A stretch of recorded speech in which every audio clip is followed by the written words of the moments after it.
what did we learn from last night's win? Well, we could go granular and talk about particular players, and I'd love to. We can do that. I'm going to go big picture first. Yeah. Because to me, I think we learned a couple of things.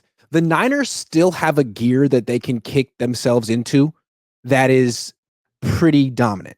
That third quarter was vintage 49ers. That was a standard we're used to. 21-0 in 15 minutes. That's phenomenal. Great job. But I think at the same time, we've learned that this is a team that can't really maintain that standard for a full game.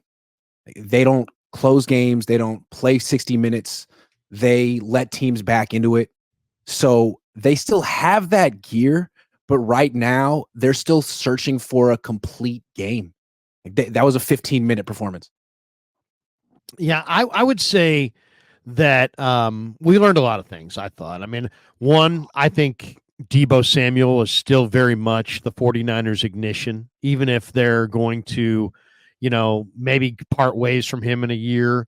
I still think, when the money's on the table, that's the guy who shows up. He had the touchdown called back. He had the big reception in the first half. If you go back to the Philly game, it was, he had the big tunnel screen a year ago. He had the initial score. So I just think in the biggest moments, Deebo Samuel is still the 49ers ignition. I think Kittle is the best 49er tight end of all time. And I think he's, proving that as we go. But I think Deebo is more of the initial ignition. He's a tone setter. He sets the tone early in games. I think we learned that Isaac Guerendo continues to improve and really showed some game-breaking ability in this game. I mean, you look at him, Grant, he's just at a different speed. He's a different size, different speed. He's got game-breaking ability. He can take it to the house. I mean, this guy's already slid down to avoid scoring multiple touchdowns. But Shanahan said something in the postgame. He's like, this guy learns off of every carry. And I just feel like he's better now than he was initially. He's getting better by leaps and bounds. He's holding on to the football, even though he ran he put the ball, he juggled a ball on the halfback toss in this game. But, and he did run up the back of his offensive lineman and fall down on the first carry. So he's going to do that. He doesn't have natural running back instinct. But you know what? He's so big, he's so fast that if they can get him into that second level or, in that third level and he's going up against DBs, nobody wants any part of Guerendo on the second or third level. He's just too big, too fast. I like Guerendo. I want to come back to Kittle real quick. I like what you're saying about Deebo, but to me, this has been very much Kittle's season. He's leading the team in targets, catches, receiving yards, touchdowns, and first downs. At least he's leading receivers. He's hurt every week, and yet he finds a way to go out there and play like he's 26. He's having an incredible season, and you could argue he sort of carried him through the Christian McCaffrey-less portion of the year. Deebo's been very good as well. Nothing, not to take anything away from him. But it's not like Kyle Juszczyk stepped up or anything. Yeah, we're looking at you, Kyle. I think he had one of the lowest grades of anybody, actually. Juszczyk. Oh, yeah, that holding penalty. Right, the early holding penalty against Juszczyk. I mean, you could definitely go with Kittle as the ignition. I just think Kittle, maybe I take Kittle for granted a little bit. I think that's one thing that's you call Deebo the tone setter, and I would agree with that for sure. I know what you mean by that. There's a difference, and that's Deebo. And I think early in the game, Kyle tries to go to Deebo, get him involved, get the defense to account for him, and then Kittle's sort of like the counter or the changeup or the curveball, whatever you want to call. Well, I mean, I don't think the Cowboys can handle Kittle. I mean, there's no question. And, we expected him to have a big game because their numbers against the tight end were bad. But Kittle continues to play hurt. I mean, I asked him, I said, how you feeling? He's like, I'm feeling better than I was feeling last year at the bye. In other words, I'm not feeling good, but I'll just come up with a time where I was feeling worse. But he's gutting it out. I'll tell you this. Do you remember what life was like for Gronkowski after about 29 years old? I mean, he was never really healthy. But these tight ends just get destroyed. Yeah, and Kittle plays a very similar style of football that Gronkowski did. So I think it's very commendable what he's doing, and you don't take it for granted because you never know when his body's just going to go. JP Mason, I think it's safe to say he's not 100%. Safe to say. Ricky Pearsall is definitely heating up and getting a little bit better every week.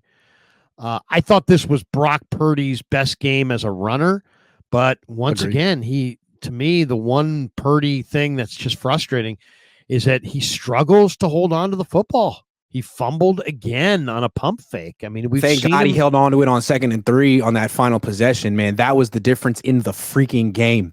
Yeah. But I loved, upon the rewatch, Purdy was incredible in this game as a runner. He made so many good plays as a runner in this game. He either there was a couple times there was there was obviously a busted play and he just took off running and ran for a first down. But there were other plays where he just bought time. I mean, he's a good runner. I mean, to me, that's the most underrated aspect of his game. You don't think of Brock. You'll look at him and go, yeah, oh yeah, that guy's going to burn you with his legs. But he does, and he knows when to run, how to run. It's hard to stop. There was one play where I think they played man coverage, rushed 3, and had like a spy in the A gap, a D lineman, and Purdy just gave him a quick head fake to one side, ran the other way. Like, you better have someone pretty athletic spying Brock Purdy. And if teams are going to play more man-to-man coverage against him, which is the way to go, not just against him, but against this personnel and scheme, he doesn't necessarily have the arm to dominate man-to-man coverage, but he has the legs. You play 2 deep man under against him, you're asking for a 15-yard scramble. I'll tell you, I won on my wagering last week, and one of the props that I've been taking every week is take the over on the Brock Purdy rush total. Hell yeah. It's usually around 8 yards to 10 yards. I think it might have been 11 yards. We had 50 last night? Game. 56? We had 56 last night? Yeah, I mean, that was easy. I mean, think about it this way. If they're going to play man, and they are, because he completes 41% against man, 73% against zone, then it takes an incredible defensive effort to keep him under 25 rushing yards.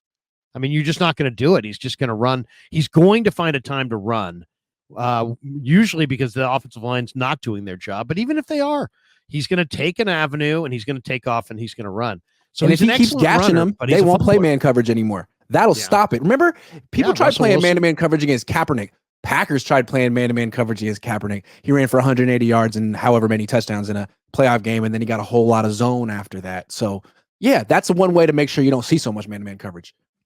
And Kaepernick was different, though. I mean, he was a game breaker. I mean, he seriously, once he took off, he could take it to the house.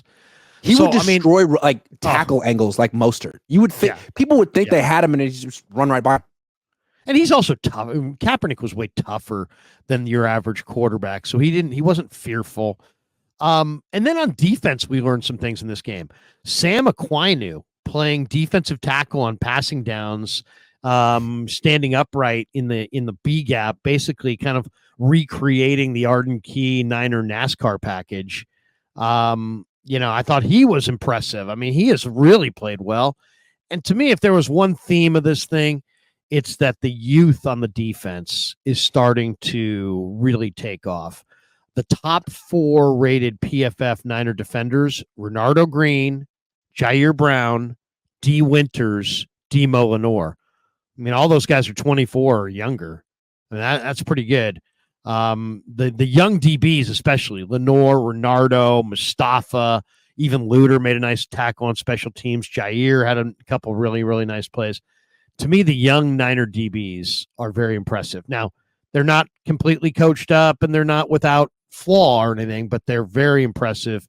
And it's like, as the season goes on, it seems like some of the roster's getting tired, but those young DBs are not getting tired. They're getting better and better and better.